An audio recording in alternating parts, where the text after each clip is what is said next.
इस बात में कोई शक नहीं कि जैसे जैसे साइंस तरक्की कर रही है वैसे वैसे हमें नई चीजें जानने को मिलती हैं। लेकिन ये भी एक हकीकत है कि अभी तक बहुत कुछ ऐसा है जिसको देखकर साइंस भी बिल्कुल दंग रह जाती है। फिर मामला चाहे इजिप्ट में बनी 2500 साल पुरानी हेलीकॉप्टर और एयरप्लेन की हायरोग्लिफिक्स का हो, रशिया में वाक़े अपने आप बड़े होने वाले क्रेटर का हो, या फिर नासा को स्पेस से रिसीव होने वाले मिस्टीरियस सिग्नल्स का हो। हमारे इर्द गिर्द कई चीजें ऐसी भी हैं जिनके सामने साइंस को भी झुकना ही पड़ता है।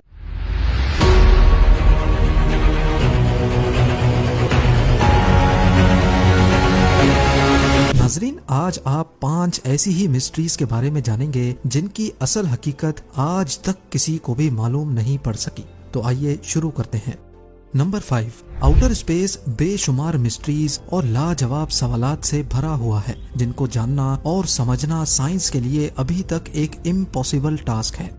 पिछली कई सदियों से साइंस हमारी यूनिवर्स की सबसे बड़ी ताकत को समझने की कोशिश कर रही है, लेकिन ताहाल अभी तक नाकाम है, और वो ताकत है ग्रेविटी।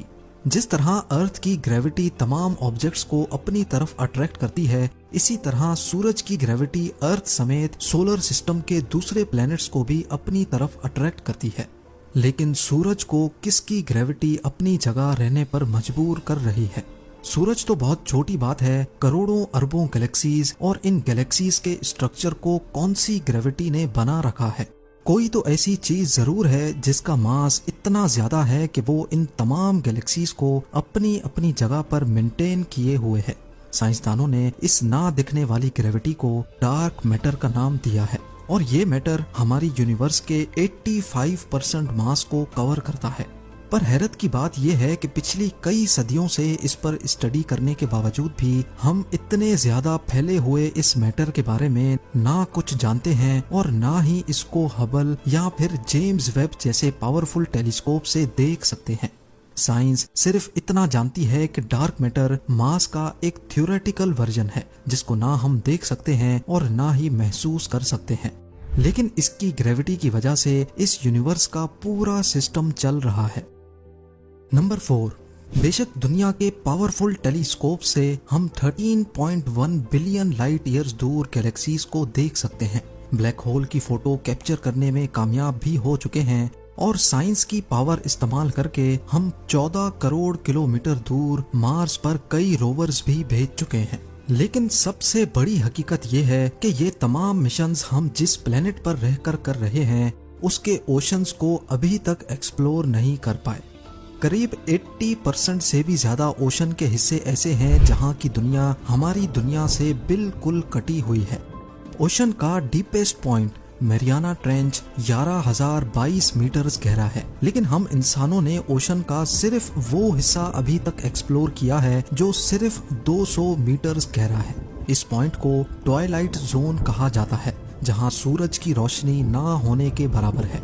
लाइट के अलावा यहाँ प्रेशर 320 पाउंड्स पर स्क्वायर इंच होता है। ये इतना ज्यादा है कि जैसे किसी ने इंसान के जिस्म के सिर्फ 1 इंच के हिस्से पर ट्रैक्टर का टायर रख दिया हो।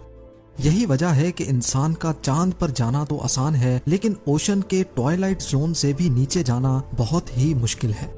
एक एस्टिमेट के मुताबिक ट्वाइलाइट जोन के नीचे जितनी सी लाइफ रहती है, हम उसमें से सिर्फ 5% को एक्सप्लोर करने में कामयाब हुए हैं। बकाया 95% में क्या कुछ है ये अभी तक साइंस के लिए एक मिस्ट्री बनी हुई है। नंबर 3, वैसे तो एक छोटी सी चींटी से लेकर एक बड़े हाथी तक जितने भी लिविंग बींग्स हैं वो प्रॉब्लम्स को सॉल्व करने के लिए अपना ब्रेन इस्तेमाल करते हैं। अगर ब्रेन ना हो तो कोई भी लिविंग बीइंग छोटे से छोटा प्रॉब्लम भी सॉल्व नहीं कर सकता। लेकिन स्लाइम मोल्ड के नाम से पहचाना जाने वाला ये एक बहुत ही सिंपल ऑर्गेनिज्म है, लेकिन इसके साथ ही ये बहुत कॉम्प्लेक्स भी है, क्योंकि स्लाइम मोल्ड के पास ब्रेन नहीं होता और इसके बावजूद भी ये बहुत चालाक माना जाता है। स्लाइम मोल्ड कॉम्प्लेक्स मेजेस को बड़ी आसानी से सॉल्व करता है और ये अपने फायदे के हिसाब से डिसीजंस भी लेता है। हत्ता के साइंसदानों को कई सबूत मिले हैं कि स्लाइम मोल्ड दिन के मुख्तलिफ टाइम को भी पहचान सकता है। लेकिन सवाल ये है कि एक सिंगल ब्रेन सेल ना होने के बावजूद भी स्लाइम मोल्ड ये सब कुछ कैसे करता है? ये सवाल साइंसदानों को आज तक परेशान किए हुए है। नंबर 2, अटलांटिक ओशन को हवाई जहाज के जरिए अकेले पार करने वाली ये हैं एमेलिया एयरहार्ट। अपने बचपन से ही इनको एडवेंचर और फ्लाइंग करने का बहुत शौक था। 1928 में एमेलिया ने अटलांटिक ओशन को अकेले सर करके पूरी दुनिया को हैरान कर दिया, क्योंकि इस दिन से पहले ये काम किसी खातून ने नहीं किया था। इसके बाद 1932 में हवाई से यूएस मेन लैंड तक अकेले प्लेन फ्लाई करके एमेलिया ने वो करके दिखाया जो आज से पहले कोई मेल पायलट भी नहीं कर पाया था। अपने शौक को पूरा करने के लिए और वर्ल्ड रिकॉर्ड बनाने के लिए एमेलिया ने पूरी दुनिया का गोल चक्कर काटने का प्लान बनाया। 2 जुलाई 1937 को अपना वर्ल्ड रिकॉर्ड बनाने के दौरान एमेलिया और उसके साथ मौजूद नेविगेटर फ्रेड नूनान ने रीफ्यूलिंग के लिए पापा न्यू गिनी के शहर लाई में लैंड किया। लेकिन रीफ्यूलिंग के बाद जब दोबारा उन्होंने अपना सफर शुरू किया तो सेंट्रल पैसिफिक ओशन में हाउलैंड आइलैंड के करीब आकर इनका कनेक्शन कंट्रोल टावर से डिस्कनेक्ट हो गया और उसके बाद आज तक उनका पता ना चल सका। कई सर्च पार्टीज ने पॉसिबल क्रैश लोकेशन पे कई महीनों तक सर्च किया, लेकिन ना एमेलिया मिली, ना फ्रेड और ना ही प्लेन का कोई छोटा सा भी पुर्जा मिला। इस वाक़े को आज 85 इयर्स गुजर चुके हैं, लेकिन मजाल है कि साइंसदानों और एक्सपर्ट्स को जर्रे जितना भी कोई एविडेंस मिला हो। और अब नंबर 1, ये किसी आर्ट गैलरी की पेंटिंग नहीं, बल्कि ये चाइना में मौजूद ज़ैंगजी नेशनल पार्क की रियल फोटोग्राफ है। 322 स्क्वायर किलोमीटर पे फैला ये नेशनल पार्क अपने रंगीन पहाड़ों की वजह से पूरी दुनिया में फेमस है। रंगत से भरी इन खूबसूरत पहाड़ियों और रॉक फॉर्मेशन को देखकर ऐसा लगता है कि इनको शायद किसी ने कलर पेंट किया है। हकीकत में ये बिल्कुल नेचुरल हैं। लेकिन सवाल ये है कि आखिर ऐसा मुमकिन कैसे हुआ?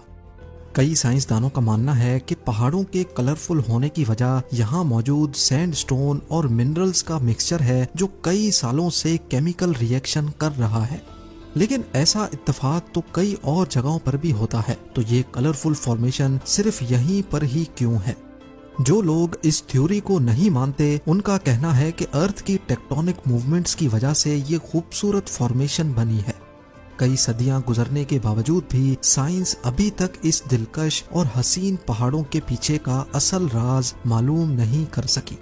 उम्मीद है ज़ेम टीवी की ये वीडियो भी आप लोग भरपूर लाइक और शेयर करेंगे। आप लोगों के प्यार भरे कमेंट्स का बेहद शुक्रिया। मिलते हैं अगली शानदार वीडियो में।